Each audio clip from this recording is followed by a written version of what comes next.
Let's see how we can create iteration over slice. In this example, we will create a new structure with name person with two attributes. In main function, we will create slice list of our persons. P1 variable is a slice of data type person. Inside of this slice, we have two elements. Now, when we print our slice, we will get output like this. We want to know how we can create iterations over our P1 variable. We can use our for loop for that. We will start our for loop, then we will initialize one variable with value 0. Our condition will check if value of f variable is less than size of our slice. After that, we will increase our f variable by 1. So now we have two questions. Why we set up value of our f variable to 0 and why our condition check if f is less than length of our p1 slice. We want to start from first object. Index place of our first object inside of our slice will be 0. Index place of our last object will be length of our slice minus 1, which means that this form, when we checking if value of f variable is less than length of our p1, suit to that form, because we will go until the end of our slice. How we can write our iterations? In our printf function, we will map three different places where first place will be value of our f variable, and then for the second and third place we will specify attributes of specific object inside of our slice. Each iteration will access our P1 slice, then iteration will target specific indexing place, which in this case will iterate over f variable, and then each object will access specific attribute which we need. When we print output of our for loop, we will get result like this. Iterations over our slice we can do also in another way. In this case, we created new for loop, but this time we have new form. Our built-in function range will iterate over our slice P1, and for each iteration will give us indexing place for that iteration and value of whole object for that indexing place. When we want to print exactly the same form of printf function, we don't need to target specific index inside of our brackets. We have that index place as our new variable. Also, we have whole objects on each iteration, which means that we can access that specific object and just call specific attribute which we need. So now, when we print our new form of for loop, the output will be exactly the same like in previous for loop. Here we learned how we can iterate over our slice in two different ways. Let's now see how we can do that with map.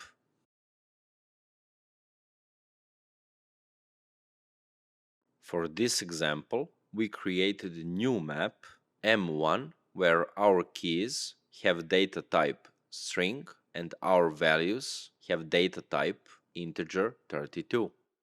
In this case, our built-in function range for each iteration for our M1 map will give us specific key and specific value for that key.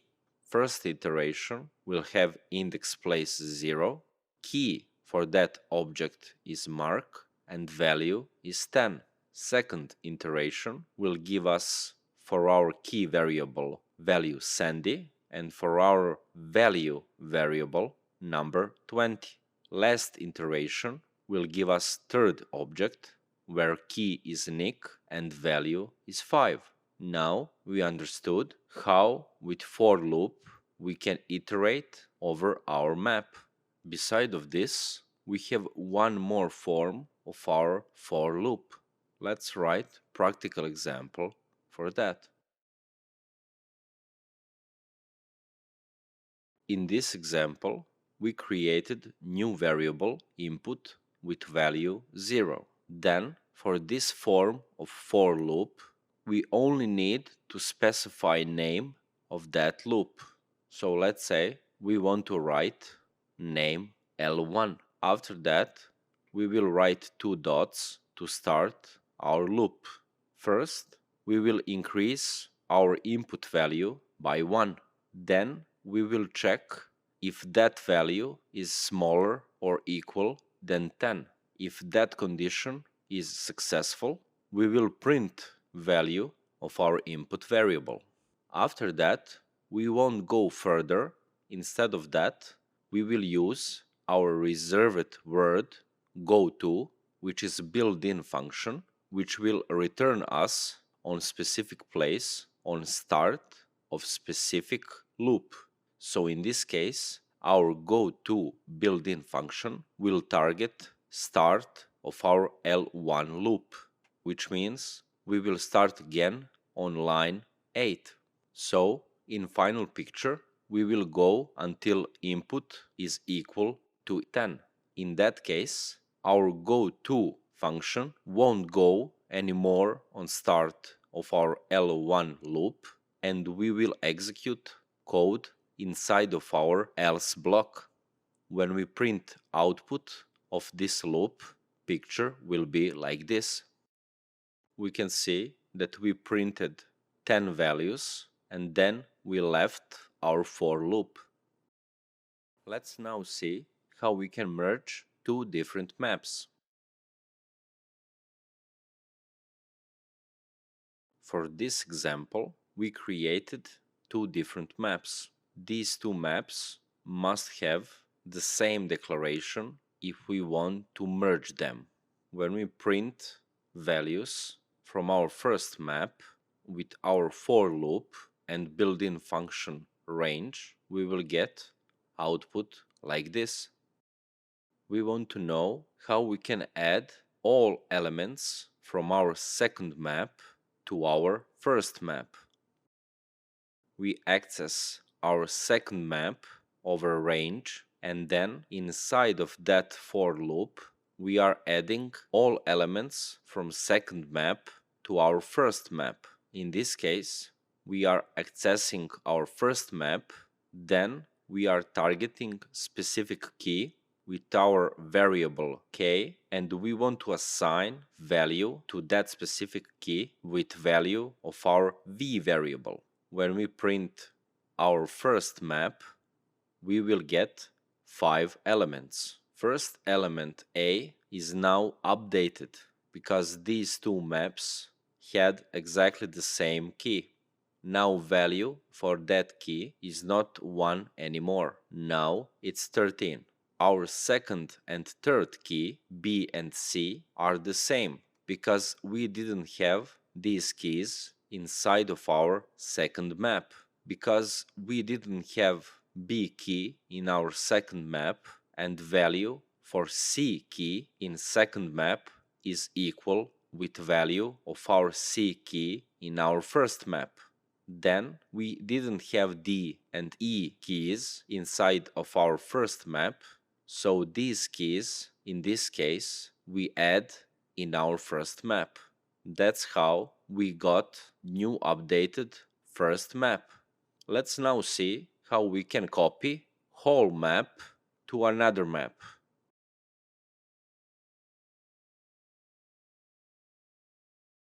For this example, we have two maps, users1 and users2. First map is empty map and second map have 3 elements. Let's now explain one important thing.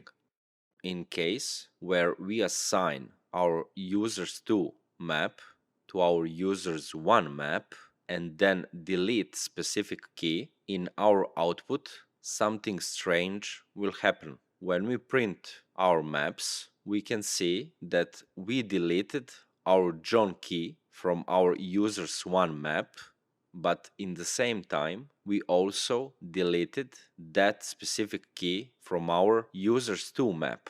So what we done here? When we assign whole map to another map, by default, these maps are connected with pointers, which means that when we assign one map to another, in this case, they will always share the same location.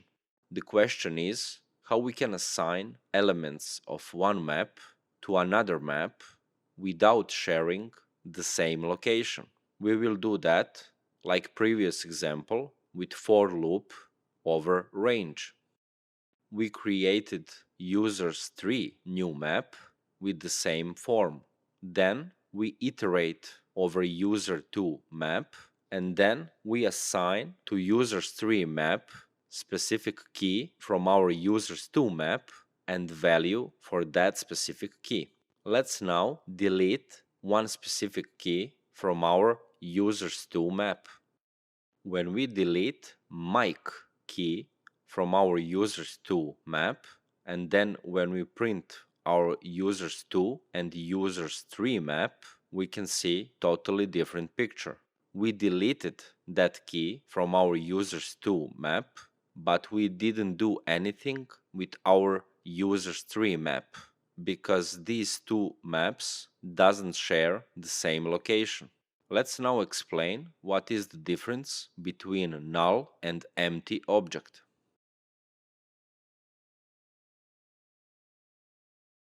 For this example, we will create a new structure animal. Inside of our main function, we created a new variable name1. That variable is pointer of data type string. We cannot check if name1 is empty string because that variable is pointer, which means that it can hold location, not value of specific object. So, in this case, we can only check if name1 is nil. Primitive types with pointer are compared with nil. Structures without pointer can't be compared with nil. Nil is our reserved word for null object, which means that that object still doesn't exist. Difference between nil and empty are that nil still doesn't exist and empty object is now exist inside of our memory, but values for that object are not set up yet. Let's create another example. In this case, new variable b is pointer to our animal structure. When we print our b variable, result will be empty. Also, if we check if b is nil, result will be true. Let's check empty animal structure with pointer with nil. Result is false because this object exists inside of our memory. Just we didn't set up yet values for that object. Let's now create slice in three different ways. Here we have three slices and we want to see what is the difference between them. First slice, S1, is declared slice as data type integer. This slice is a nil slice because yet we didn't set up values for that slice. Second slice and third slice are non-nil slices and they are empty slices. So let's now print length, capacity, values, elements of all of these slices, and in the final picture we want to compare them with nil. In these printed values we can see that length and capacity of our slices are equal, but we can see that elements and definition of slices are not equal. When we compare S1 slice and elements of that slice with nil, result is true.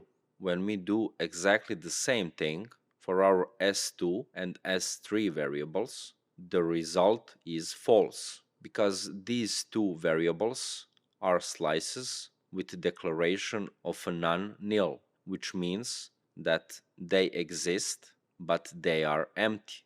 In the next video, we will start to write advanced structures, and we will see how we can put our time, date, slice, and map inside of our structure.